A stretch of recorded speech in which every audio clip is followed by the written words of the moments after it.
여러분 고난 주간 잘 보내고 계십니까? 그리고 큐티 챌린지 잘 하고 계십니까? 고난 주간에 우리가 더욱더 예수 그리스도를 깊이 묵상하고 또 큐티 말씀을 통해서 예수 그리스도를 또 깊이 만날 수 있기를 바랍니다. 월요일 화요일 큐티 보면은 다니엘 7장 1절부터 14절이었는데요. 누구를 두려워할 것인가 라는 제목으로 말씀을 함께 나누려고 합니다.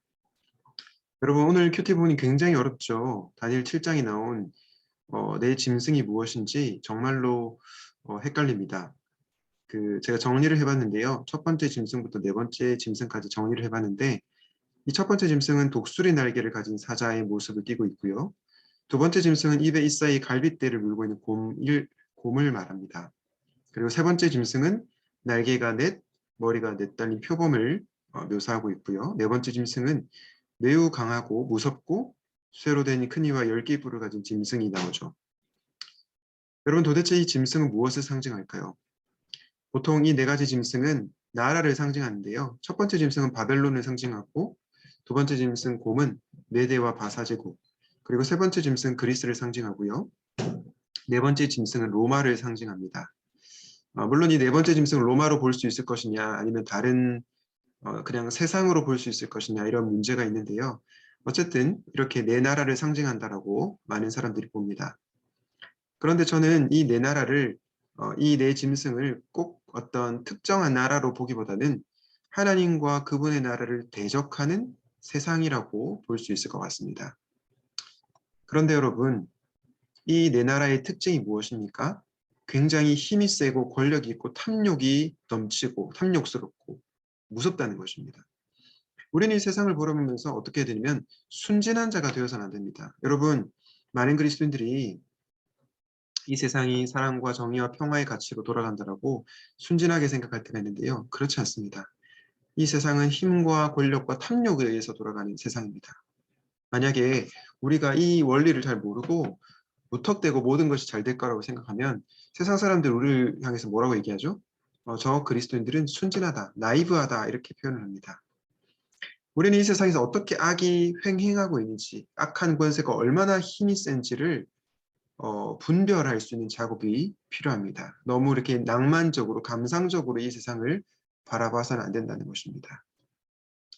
그럼에도 불구하고 오늘 본문은 무엇을 알려주고 있습니까?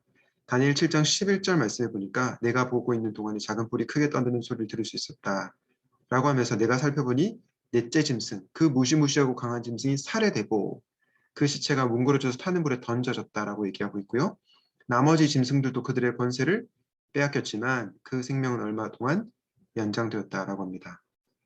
여러분 이것은 무엇을 상징합니까? 무엇을 의미합니까? 네 번째 짐승을 세상 권세보다 강한 분이 잡고 정해진 시간이 이르면 나머지 짐승도 다 무너뜨리겠다라고 하는 거죠.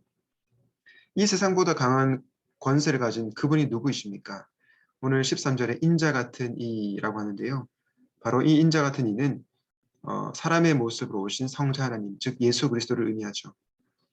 13절, 14절에 보니까 인자 같은 이가 옛부터 계신 이 앞으로 나오게 되고 그에게 권세와 영광과 나라가 주어졌으며 세상 모든 백성들이 그를 섬기고 있습니다. 그런데 그 권세는 어떤 권세라고 합니까? 영원한 권세이다. 그리고 이 나라는 멸망하지 않은 나라이다 라고 합니다. 무슨 뜻입니까? 예수 그리스도께서 통치하시는 하나님의 나라는 결코 무너뜨려지지 않고 그리고 영원히 다스리는 나라이다 라고 얘기를 하고 있는 것입니다. 이 세상의 권력과 힘이 아무리 강하다 할지라도 예수 그리스도께서 통치하는 나라를 이길 수 없고 예수 그리스도가 다스리는 나라가 이 세상에서 가장 강한 나라라는 것을 보여주고 있는 것입니다. 여러분 오늘 누구를 두려워하는가라는 제목으로 말씀을 나누고 있다고 했는데요. 여러분은 누구를 두려워하고 있습니까? 누가복음 12장 4절 5절에 이렇게 말씀합니다.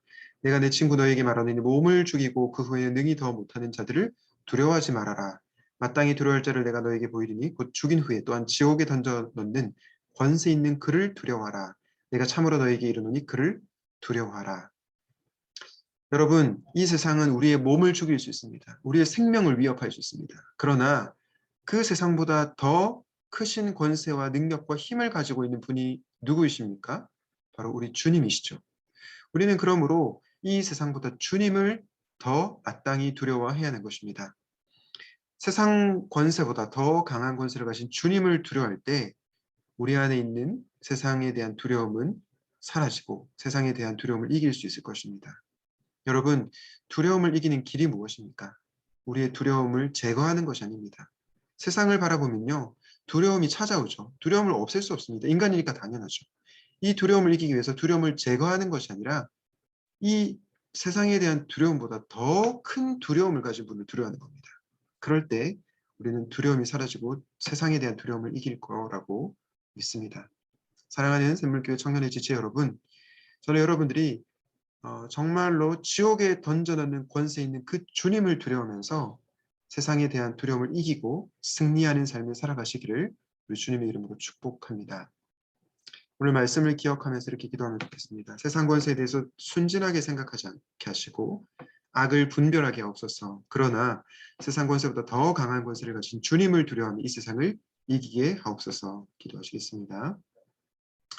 하나님 아버지, 오늘도 우리를 위협하고 있는 이 세상은 너무나 힘과 권력과 또 너무나 강한 권세를 가진 그러한 나라이고 또 실체입니다. 주님, 우리가 이것에 대해서 순진하게 생각하지 않고 이 세상의 악을 분별하기를 원합니다.